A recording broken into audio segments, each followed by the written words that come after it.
Final Fantasy XIV is a gargantuan beast of a game, and that's just the story. After 180 hours, I'm coming towards the end of the Stormblood main story, and in that time, I've had moments where I've considered FF14 to be the greatest game, let alone RPG, I've ever played, and other moments where I looked at what I was doing and wondered just what I was wasting my time on. It's safe to say I have somewhat of a love-hate relationship with the game, and this relationship is what I'd like to discuss with you all today.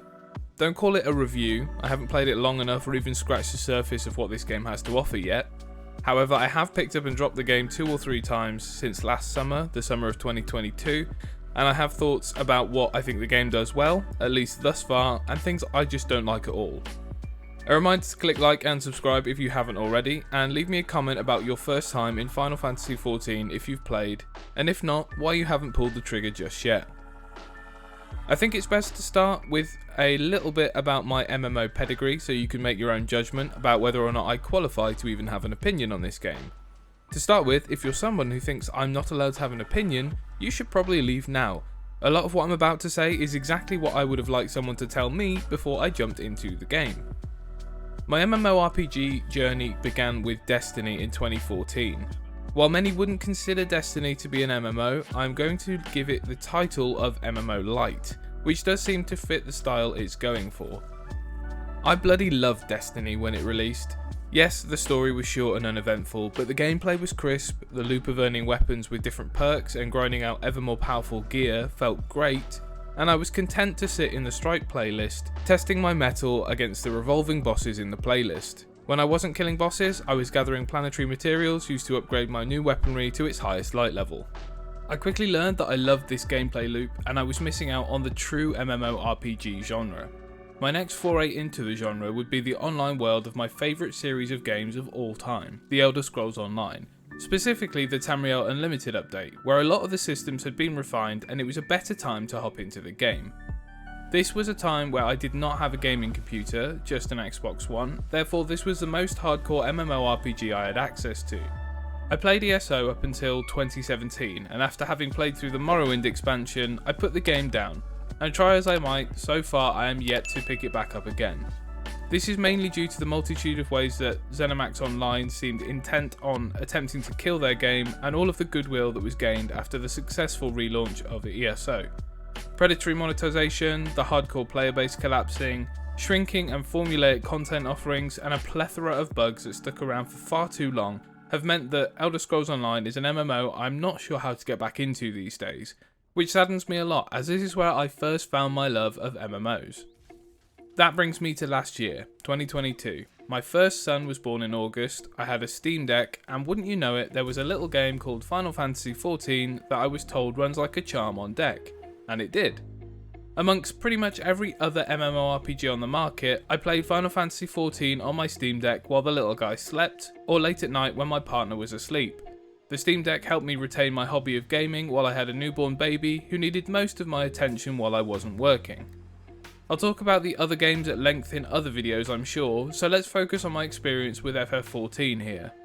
It was my brother who initially got me interested in playing FF14. Not that he was an endgame raider who wanted me to come and join him for super hard content, no, he was just trying the game out, so I tried it too. I absolutely hated the UI, the art style, and the global cooldown of 2.5 seconds, and that was a massive turn-off. Everything felt so sluggish, the game looked dated, it was just not my cup of tea, so this was my first drop. As I mentioned before, just after my son was born, I got a Steam Deck and was tiring of Destiny 2 yet again. I decided to do a YouTube search for MMOs that were, quote, great on deck. Final Fantasy XIV was one of the first options that came up, as it already has native controller support being on the PlayStation 4 and 5. Great, I thought, so I played through A Realm Reborn and most of Heavensward on my Steam Deck. But what had started as an interest in the game, getting into endgame, existing in a world with other players just doing their thing, ended up with me slogging my way through the story. Don't get me wrong, the FF story isn't bad, I actually thought it rather good in places, however there's just too bloody much of it.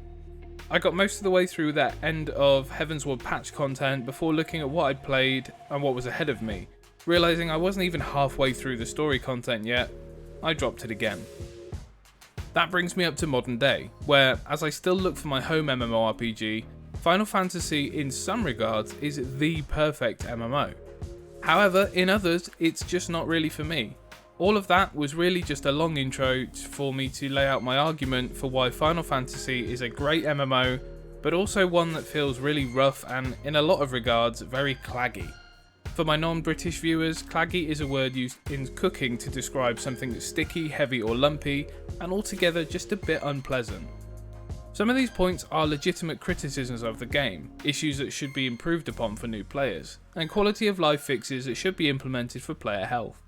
Some of these points are personal taste, and actually a lot of the issues I have with the game could be huge positives or just non-issues for other players, which is fine too.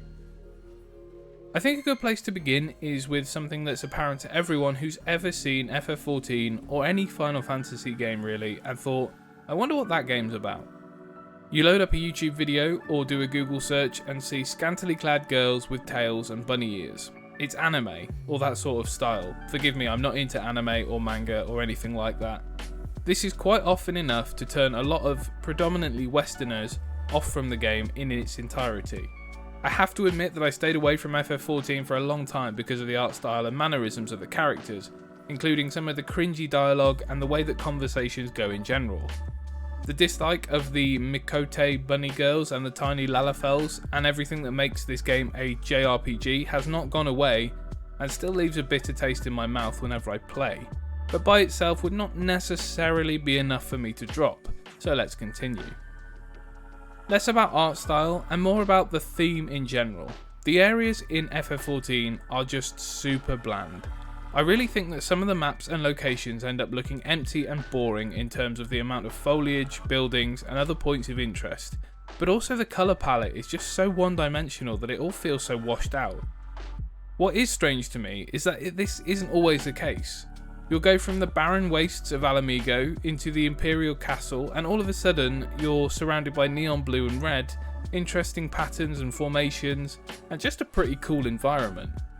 What this ends up feeling like is that the zones themselves were rushed, as mostly they would be used once for your story run through of the game, but anything that would be reused and replayed like dungeons and trial arenas, they got the full polish job. It makes the environments for everything apart from instance content feel really boring to exist in. A final word on visual elements. Again, this one is very subjective, I'm aware. As a non-Final Fantasy fan, I hate the UI. I get it, it's true to its roots. I've seen FF games that have similar style to this one, but as far as I'm concerned, it's too big and fuzzy, if that makes sense. I much prefer the simple, condensed UI, and especially the colouring of something like Elder Scrolls Online, which actually has a white or beige text on black, slightly transparent backgrounds. It's a gripe that a lot of players won't share, but it feels like it's been plucked from a late 90s game and the whole thing feels like fan service rather than an attempt at a clean and responsive UI. Before I continue with my list of criticisms of the game, I would like to talk about a few things I love about the game so far. Bear in mind I'm only 180 odd hours into the game, but these are things that had an immediate impact on me. Story dungeons feel fantastic. I'm fully aware that they get a lot more difficult as you step up in difficulty, but I loved playing my main light armor and staff healer build, and that is something I'm very much looking for in my home MMO. The Holy Trinity is a little strange in FF14, in that healers and tanks should both also be contributing to damage, but the 4-man dungeons felt really good and reminded me of what a proper healer class in a Holy Trinity feels like. One thing I really appreciate about Final Fantasy, and something I'm currently struggling through in World of Warcraft, is that you create a character and then choose and can switch between your jobs.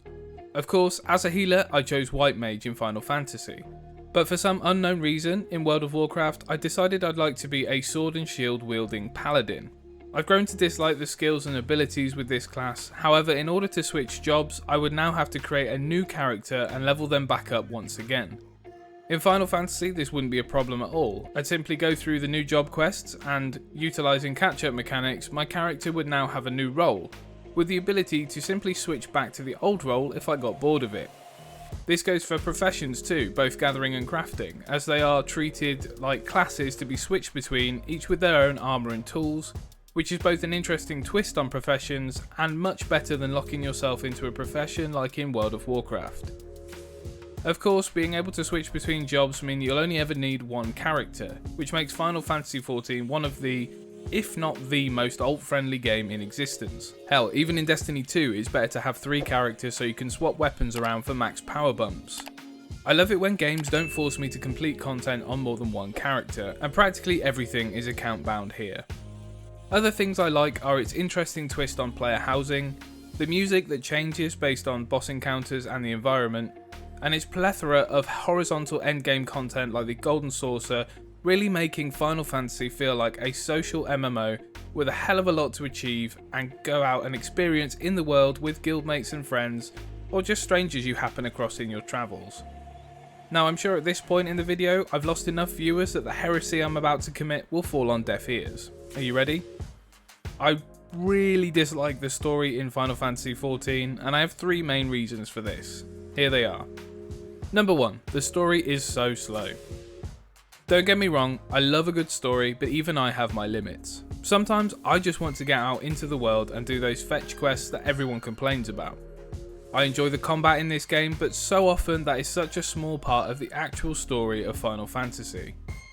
What's more frequent is being asked by a character to check up on another character, where they will drag you into a cutscene which is half of the time fully voiced, but half of the time is just heads wobbling and vague gestures, and that character will spend the next 5 in-game minutes telling you about the time the Empire invaded his homeland and how that made him feel.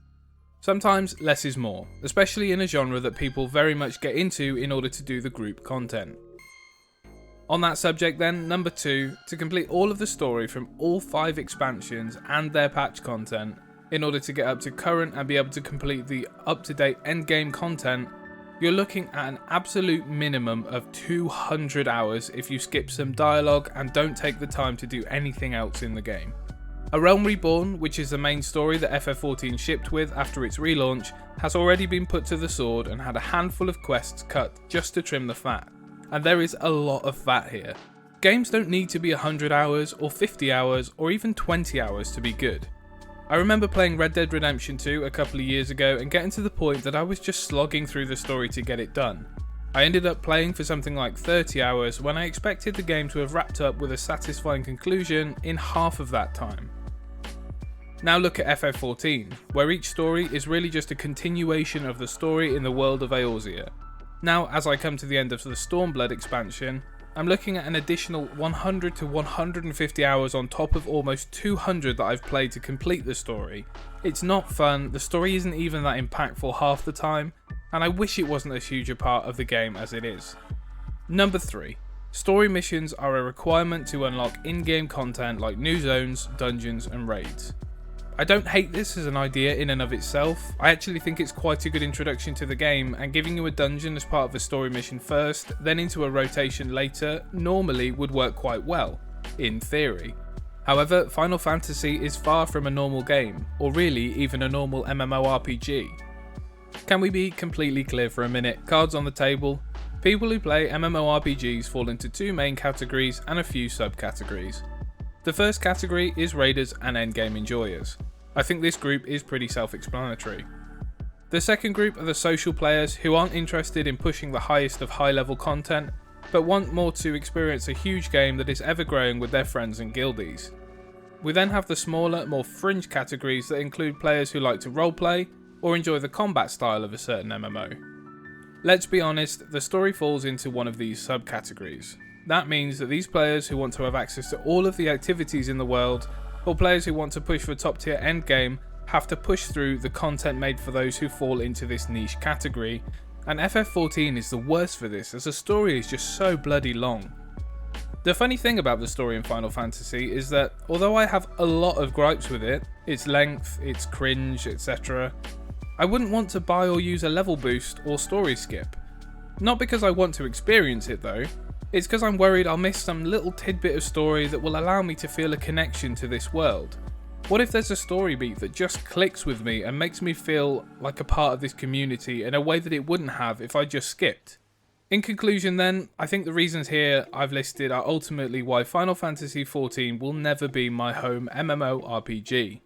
I've tried to like it, I really have, but some of the gripes I have, of which a lot are totally personal preference, make me feel really disconnected to the world. You've got to love existing in the world of an MMORPG you want to call home. You need to love and connect with the characters, feel like there's something real at stake, and live to see what happens next. Final Fantasy XIV just doesn't have that for me. Thanks for watching. Like the video if you enjoyed it, subscribe to continue with me on my journey to discover, or perhaps rediscover, my home MMO. I'll see you in the next one.